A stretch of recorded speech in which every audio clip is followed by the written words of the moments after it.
Starting today another type of another style of Python programming, that is called Python function. So how this is to be done, that's we'll just see in few programs and all. I'll show you practically also, okay, how the Python function to be carried out. First of all, let us see what is Python function actually.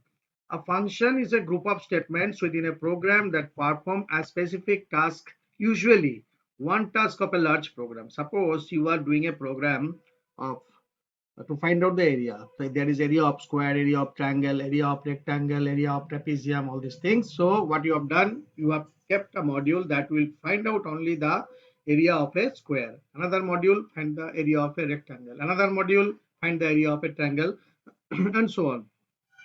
The function can be executed in order to perform overall program tasks known as divide and conquer the approach. This is the thing as well. First, you all divide the total big problem into several modules, and then one module by module you proceed. You definitely will get your desired output. That is the one. Okay, that is what a function says. Fine.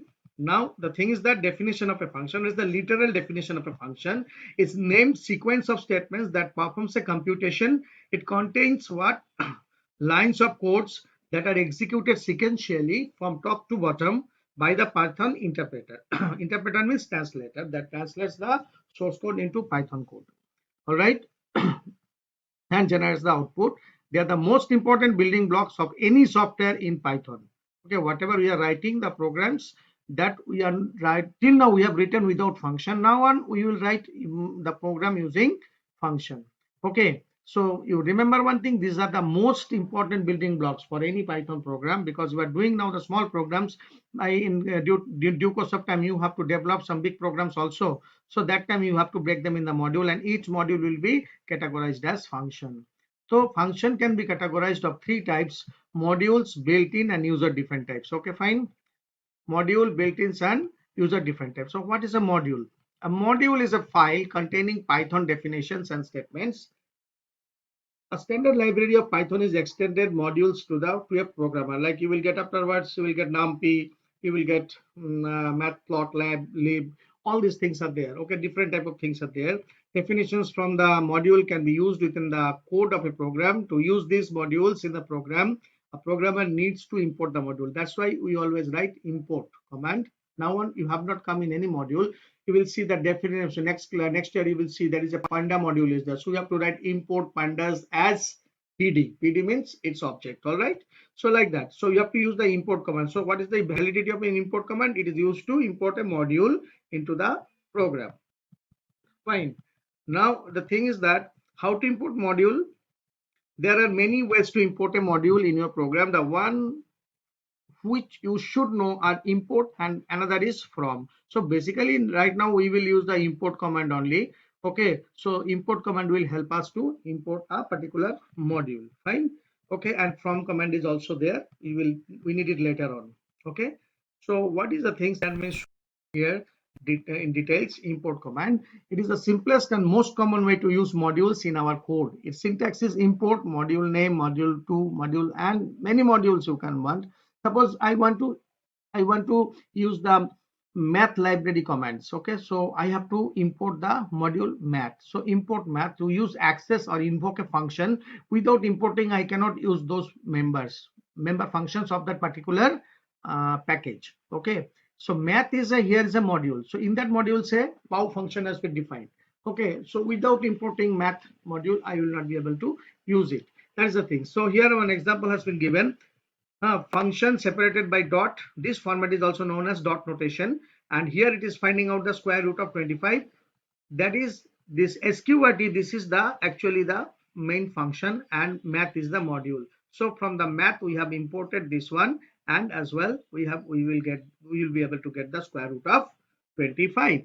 Okay, that's the one. So this is an example of import command. So this kind of things we will be able to use in our program also. In coming time we will use this kind of things in our program. So just take a look on it in this video. This is parallelly, this particular explanation will go on along with your classroom classes. Fine. So watch these videos very seriously. Okay. Thank you. In the previous explanation, you have seen that what is the program we have done. until here, that is where value sqrt math dot 25 math dot sqrt 25. Now we are coming to the from step. In a bit of practical, you can see out here it is used to get a specific function in the code instead of the complete module file. It's not required the complete module. Some part of the module we can use it. If we know beforehand which functions will be needing, then we may use from. For modules having large number of functions, it is recommended to use from instead of import. Its syntax is from module name, import function name. When you are very much sure, then you write import this from that. Okay, like import pandas as PD like that. Otherwise, if you don't know, in that case, you can use that from math import sqrt, then value to sqrt 25, then you could print it also, okay, as well. So the thing is that now we will go back once a little bit in Python. Okay, just to come into the wall once, just a minute. Here's the Python wall out here. Now what will you do out here? We wait, I'll open a new file from here. What I will do, okay, so once, just a minute, once we go back from here,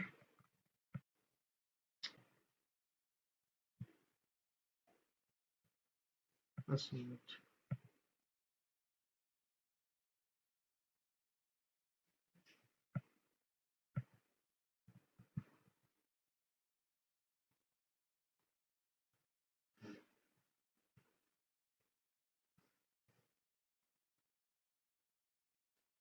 Watch it carefully. So what I'm doing, I'm just copying the things from here and taking it over there.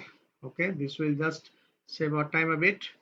uh, so where we'll go, we'll go to the Python module once more. Okay, so this is the command that we have written out here. Just a minute. Okay, I'll just type straight in that case. What is that? From math import sqrt, from math. So many times it has come over here. Delete. Okay, then it comes as import sqrt, and then value is coming in this way. Fine, so we'll just straight out here. Okay, and we will just do like this, and then say print value, print, here it is, value. All right, so you see out here run I'm doing. Then whenever you do the run module without saving, it will ask you for saving the module. Source must be saved. Okay, to save. Fine, either you save it before or you can save at the time of execution also. Okay, then it will not ask you this. But if you don't save, suppose it has been kept untitled, that's why it is asking to save first. Okay, okay, now we are saving it out here. It's giving its name. Just now let the save window to appear once. Okay, uh, so it is xy, that is the default folder. So I'm giving the name sqrt. Name is the sqrt one. Okay, say this is the name, and say I'm saving it right now. Now you see out here how the things to be done.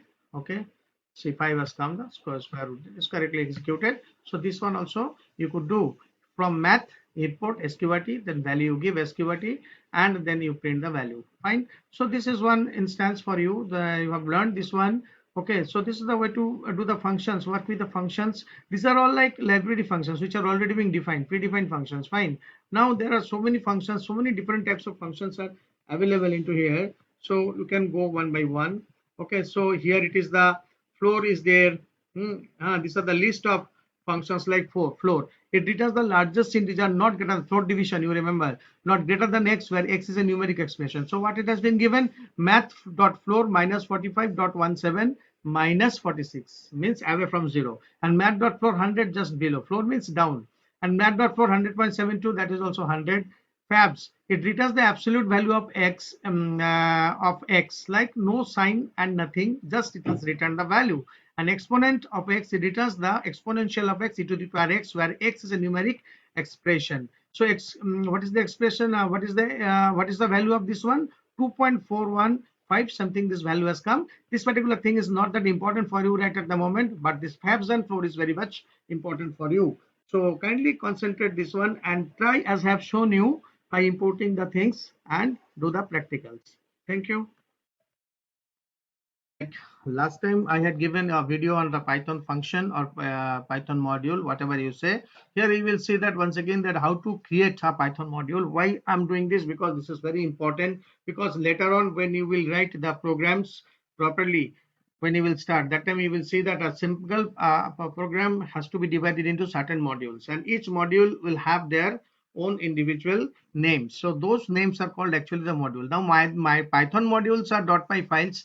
Means like whenever you are typing some code and you are saving it with, a module will be made. Okay, so any Python file can be referenced as a module. Some modules are available through the Python standard library like Panda, like PyPlot, like histogram, all these things, and therefore installed whenever you are installing the Python. Others can be installed with Python's package manager called pip. Okay, this is an installation procedure.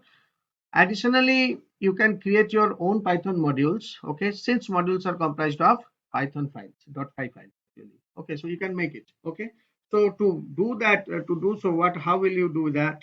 That we will see today.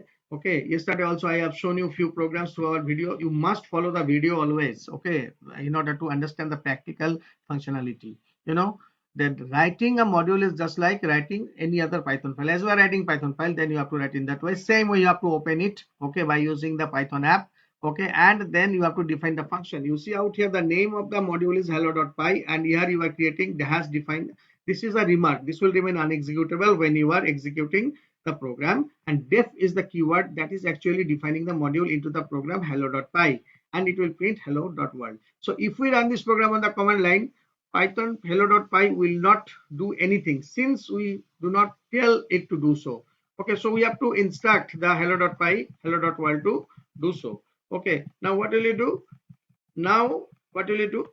Let's create a second file in the same directory called main program.py, so that we can import the module we have just created and then call the function. This file needs to be in the same directory, otherwise it won't work. So then we will import hello from there, then we will make the function call. What is that? Hello.world. Okay, let us see this once. Okay, so what is the thing? Let us see this once. Just going back once. This one, the define the function. Fine. So first of all, we will open a new file out here. First of all, we will open a new file. Let it come. Yes, it has come. Now I will open a new file out here. So what I will write? Def. Okay. Def world. Okay. Then I'm writing here print hello. Okay. Hello world. Okay. I've written this one. Okay. I'm saving it under the name of what? Uh, just a minute. Hello.py. Hello. It is under the XY directory. So the directory should not be changed. This is the XY directory we are saving in. Okay. Now click on OK. Now it has been saved. Now if we are executing this program, what would you see? You check out. Nothing is happening. Okay. Prompt remains silent. Nothing is happening. Now what will you do? We'll write another program. We will open a new file. I will just write here import hello. Okay. What will you do? Import hello. Then what will you do? Next we will have to give the comment, give the things here. You can come back once more. Then what will you do? Import hello and then hello.world. Okay, here you write here. We have to go back once again. Not this one, another one is there. Import hello and then hello.world. All right, now we will save it, run it once.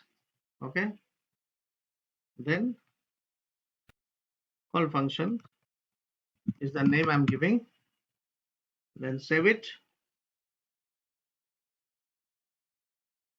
Yes, hello world has come. Then what is happening? In fact, here the three things is happening. We have written the module, we are calling the module, and output has been generated.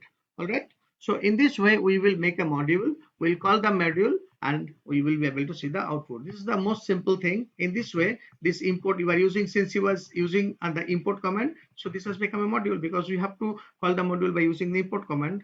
Okay, I hope you understand. Watch the video carefully and do the practical nicely. Fine, thank you.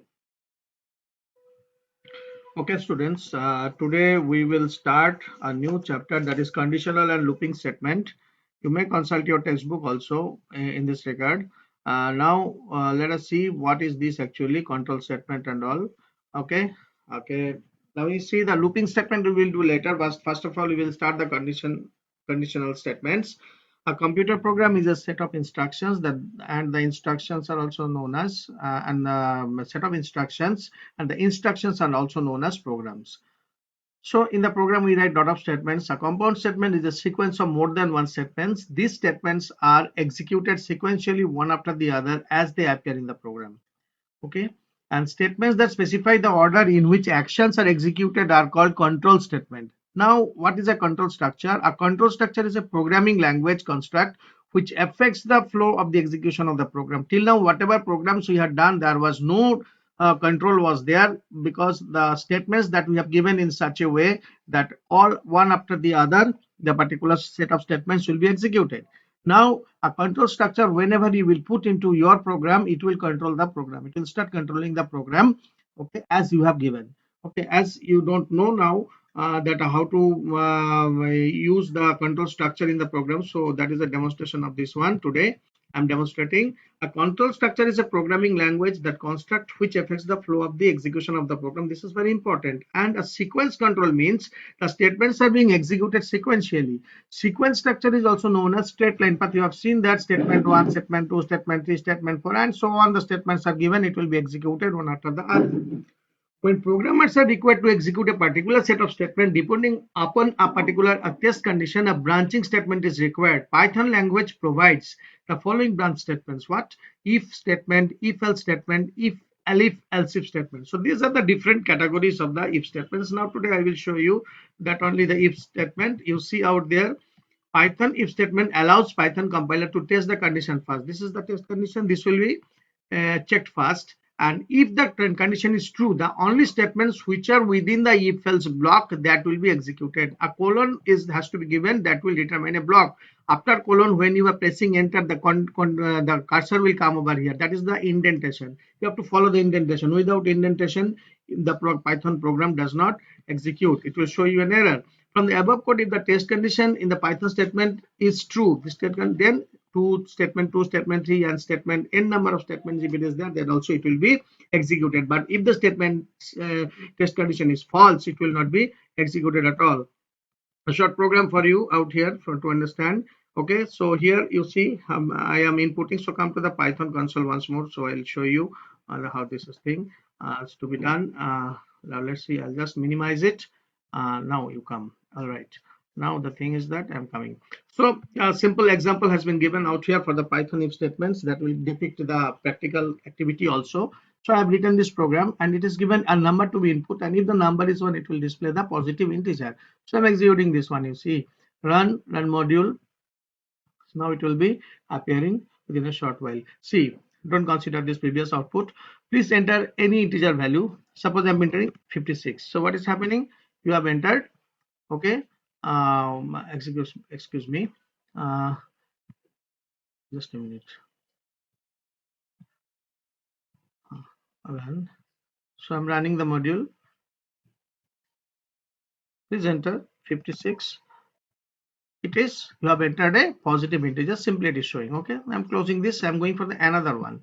Okay, now see, this one is closing. I'm going for another one now. Just a minute. Yeah, so here I have given a condition, test condition. If it is less than 0, it should enter it should print the negative integer. Now see, I'm executing run module. Okay, now you see I'll enter -7. Okay, clear, you have entered negative integer, simply it will come. But if you are entering, suppose any positive value and all, no output will be shown, as we have not kept anything for the false. So for example, the doubt might come also, if I'm entering 80, a positive integer, what will happen? Nothing will happen. Nothing will happen in the sense means that we'll learn later. But now for the time being, you should know this much. Okay, and if you're entering the lesser numbers, nothing will happen. Why? Because the condition is false. This condition is false, no provision we have kept for it. That's why no output has been generated. All right. So in the later part, we will learn how to implement the false condition. All right. So follow the program. Thank you. Well, students, Now I am explaining the assignment that had been given yesterday to you, whether a number is exactly divisible by another number or not. A very simple program to understand. So simply what you have to do is that you have to enter the dividend, you have to enter the divisor, and then n1 modulus n2. If the remainder is 0, then it is divisible, otherwise it is not divisible. See the output of this program. I'm executing the module out here right now. Okay, so enter the dividend. Suppose I'm entering 235 and I'm entering the divisor as 17. Let's see whether it is divisible or not by pressing enter. Is divisible by 17. Well, now the second set of things I'm entering for the else condition. If the condition is not false, then what will happen? So I'm entering now 987 and I am entering here say 11. Say 11. Okay, clear? So it is not divisible by 11 actually, but the thing is that here I have not given the proper command. That's why this is very much important. So you should give the proper one. Is not divisible by will be the right thing. Okay, is not divisible by n2. All right. Now I'm executing this program once again in front of you. Okay, clearing it off. Okay, in both cases. Now you see 235. I am entering what 7. Okay, with 17. What does it show? It is not divisible by 17. Fine. Okay, now the thing is that I am executing now once more this particular program. Suppose I am entering now 200 and I am dividing 50. Let's see what is missing. Is divisible by 50. So last time it has what was divisible, but I had given the wrong command, a wrong comment out here, wrong string out here. That's why it was showing like this. That's why it is very, very important whenever you are giving something to print. All right. So this is the actually the output of this one, 50, 200, but it is not divisible by 17. You can do so. You can check it out also. Fine. So this is the first assignment that I'm answering to you. And next one is our topic is today's is if else construct. It is used in the situation where user can decide among multiple conditions. I'm showing you one slide, then you will understand it better. Okay, just a minute. Yes. All right, this is the one. So where there will be several conditions will be there. Okay, and then what will happen if as soon as one of the conditions controlling the if is true, then statement associated with are executed and the rest of the ladder is bypassed. Suppose this condition is true, then what will happen? This statement one will be executed and the statement just below if else if it will be executed and then it will come back. And if it is no, then it will come to the subsequent condition. If it is yes, then this one will be and rest of the things will be bypassed, and if it is false then again over here, and if this one also false then the else part will be executed. Regarding on the basis of this program we will do one program also. Okay, so the thing is that as soon as one of the condition controlling the if is true, the statement or statements associated with that if, and if this is true means associated with this if will be executed and rest of the ladder is bypassed, means at a time only one condition will be executed. This is only happening when you are having multiple choices. Say for example, you are from the market, you want to come to your house, you are having for several options. You can come by auto, you can come by bus, you can come by private car, or you can come by rickshaw. Then whenever you are getting one of the vehicles, then you will not go for the rest. Suppose you have gone for the auto, you have searched an auto, you have got an auto, then what will happen? You will take the auto and you will come to your house. You will not go for any other things.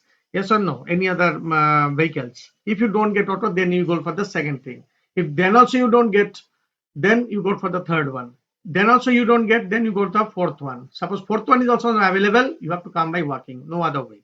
Fine. So that way the if else if working. Okay, so once you getting it into auto, you cannot get it into any other vehicle. That is the way the expression if else if actually functions. What does it do? If you are summarizing, else is optional.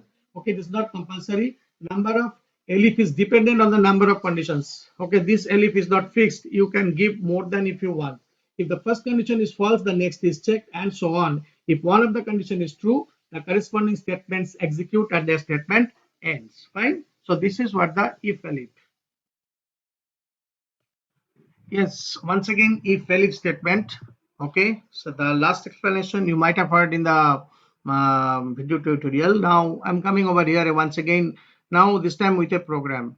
Okay, if you can see the syntax over here of if elif statement, then you can understand it better. Okay, so here it is the if elif statement here. Okay, you can see it better out here. So the thing is that, what does it say? If condition, elif condition means if one is true, then this set of statement will be executed. If from the first one is false, then it will come to the second. If second one is false, then third, in that way. So the number of elif condition will depend upon how many conditions or how many options do you have. So here you need to handle the multiple situations. Okay, say for example, suppose every year you got a grade card from your school. All the students, they do not receive the same grade card.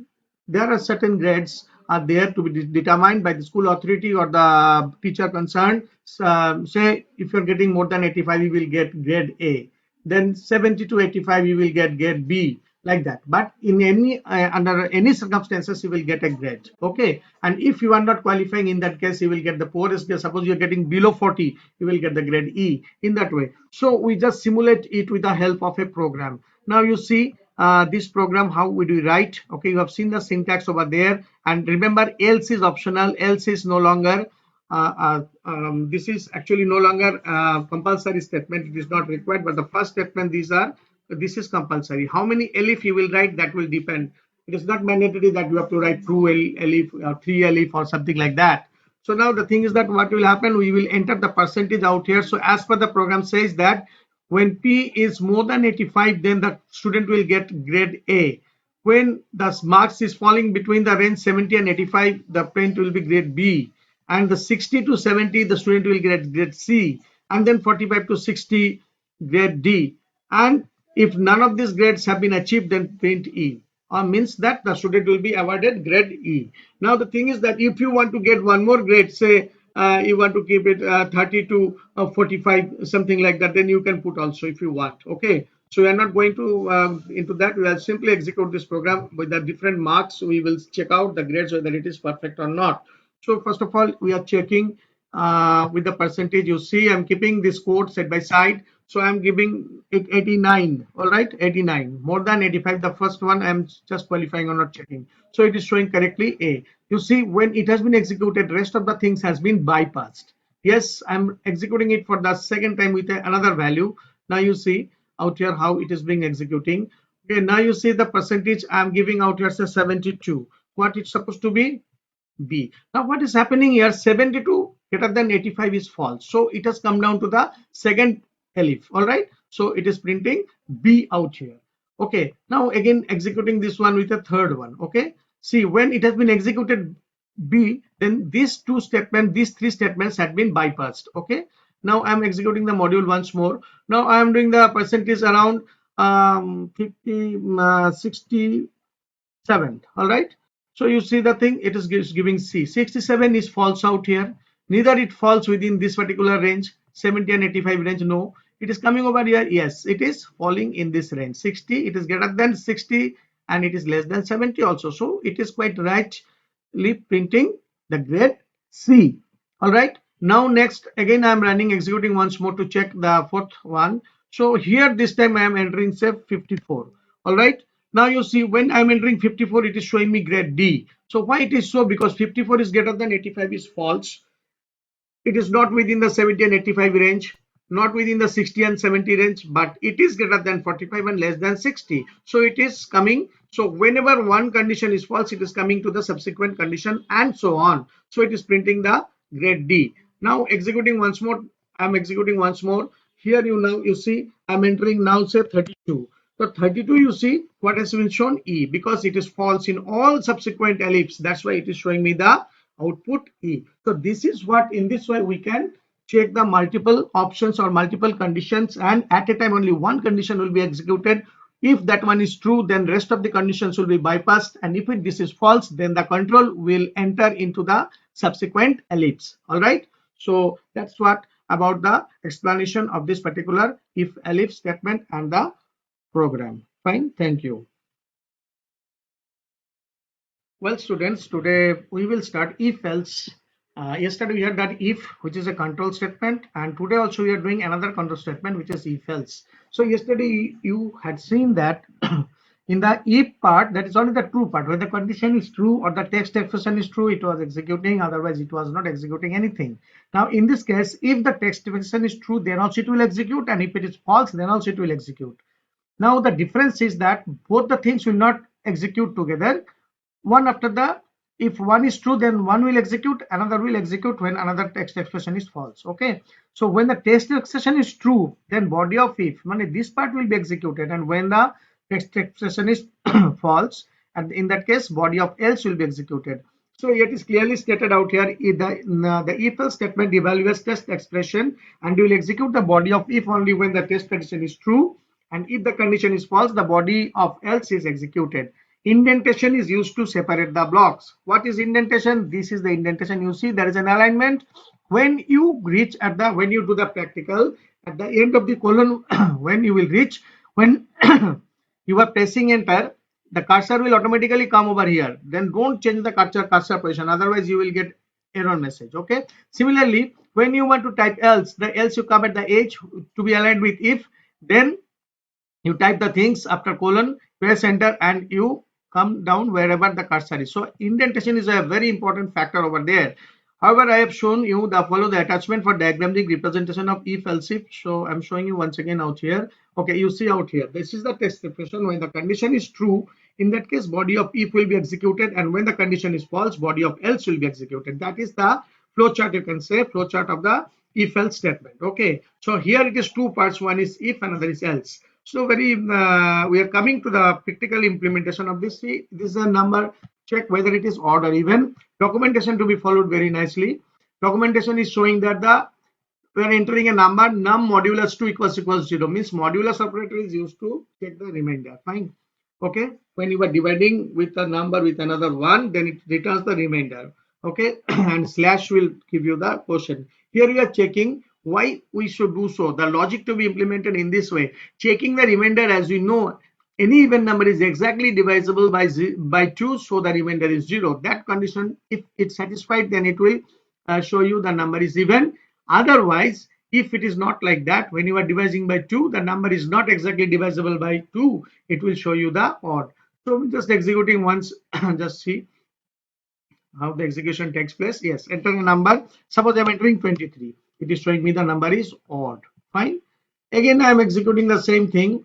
Run module. Now I am entering a number. I don't know what the number, whether the number is odd or even. 34. So it is satisfying. 2 divisible, 34 divisible by 2. The remainder is exactly 0 because 17 2s are 34. So that is why it will show you the even. Okay, that's the thing. Now we are coming to the another program. You see out here, all this I will give you also. So a very simple program. Enter a number. If number is greater than 0, then positive or 0 will be printed. Otherwise, negative number will be printed. Let us see. Okay, run module I am doing. So I will enter the number now. So I'm entering say 78. So what does it show? Positive or 0. Fine. Same program when we are executing, we are entering another number. Say it is 0. Okay. What does it show? Yes, it is positive or 0. And when third time we are executing another one. So I'm entering minus 90. Okay. So it is showing me negative number. So what is the thing? Whenever minus 90 does not satisfy the true condition. So it is coming else. Then the body of if, the body of else will be executing. Understood? That is the thing. So one more example we can take here. So here it is saying stating checking whether a person is eligible to cast vote or not. We know in our country India that 18 or more than 18 eligible to cast the vote. So we're executing the program and see we're entering an age, say the age is 18 or greater than 18. So we are entering 18. Fine. It is showing you are eligible. And when you are entering say 21, okay, then also you are eligible. That means it is satisfying the condition. And third time we are entering, now you see out here we are entering an age say 16. Okay, so you are not eligible to cast vote. So that is the thing. So whenever the condition is true, the true part is executing, otherwise the false part is executing. So this is the way you have to execute if and else. Do the practical implementation with separate value, you will understand it. All right, thank you.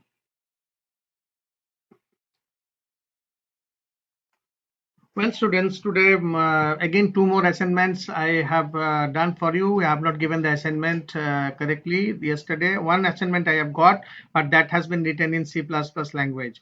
Okay, so I'm giving you how easily you can write the bus number program in Python. Just a few set of instructions you have to give. First of all, don't go for the complicated codes and all. That I must say, this is a very simple code for you. Okay, a Bach number is the one that actually divisible, exactly divisible by 7, and it also will end up with 7. Like say for example 77 is a Bach number, okay, but 67 is not a Bach number since it is not divisible by 7. Fine. So here I have given this condition. You can see a logical operator has been used out here, that is showing that AND operator has been used, and AND operator says that both the conditions must be individually true. In that case only it will be a Bach number, otherwise one of the either of the condition or none of the condition is true. In that case it will not be a Bach number. So for the execution we can say we can go with the execution once more. Okay, say for example I'm giving 77 is a Bach number, so it is showing you yes it is a Bach number, but I'm showing you I'm going with the 67, and now okay 67 program format is very easy, okay, to understand. Okay, 67 is not a Bach number. Okay, it's clearly showing it is, though even it is ended up with 7, but it has not been exactly divisible by 7. That's why it cannot be qualified as a Bach number. Fine. Now next, what else we want? We want to show you the second program that we had given you. That is the largest of three numbers. How to find out in the easiest manner? We can do it in the nested if also. Later on we will see. So here you see individual condition we have taken out here. If first of all we have stored the first value into the largest one variable we have taken, and is comparing with the b and c whether it is greater or not. In that case it will be whichever in whatever order you give, the largest only will be printed. You see out here how it is to be done. Say I've given out here 23, 45 and 6. Okay, see it is showing you 45 is the largest. How it is being displayed, you see out here 23 first of all has stored into largest, yes or no? First of all, largest is storing how much? Largest is storing 23. Then it is to be compared one by one. Okay, 23. Now it is coming over here, and then largest is equals to A. That means largest is storing 23. Now B has been compared with the largest. At a time, one number will be only the largest. Two numbers or more than one is not possible. So now 45 has been compared with largest. That means 45 is been compared with 23. Is it greater? Yes, it is greater. That's why now 23 will be changed and it will be changed into 45. Fine. All right. Now it will come to the second individual if. Now it will be the second individual if. All right. Now you see how it is to be done. The thing is that now the thing is that C is what? C is actually 6. Fine. C is 6. So C greater than 45. Largest has been upgraded. Previously it was 23. Now it has become 45 as shown out here. Okay, now is 6. 6 is greater than 45? No, not at all. Okay, then what will be existing largest number? 45 will be the largest number. So in this way, we will be able to find out the largest number. All right. So any other combination would you like to check? You can check it also. Run module, you can give it out here. Okay. So I'm giving out here 46. I'm giving out here 7 and here 8. All right. So 46 is the largest. One more step. You can see the output once. Okay. The thing is that 90, suppose I'm giving here 4, I'm giving here 56, I'm giving here 93. Okay, it is showing you the largest number. Fine. Simply this particular program will help you out in order to find out the largest number. All right. Now you can use this program in order to make the smallest number out of the three numbers. Okay, and you can try it out at home. Today I have given you also one program as an assignment that you have to answer in the next class. I hope you understand it. You can take some other values and you can try it out at home. I've given you one program to check whether a number is divisible by another number that you have input or not. That one assignment I had given you, that one also you try to do, and along with this you can try to do also the which one is the smallest number. All right, then thank you very much. Okay, follow the practicals.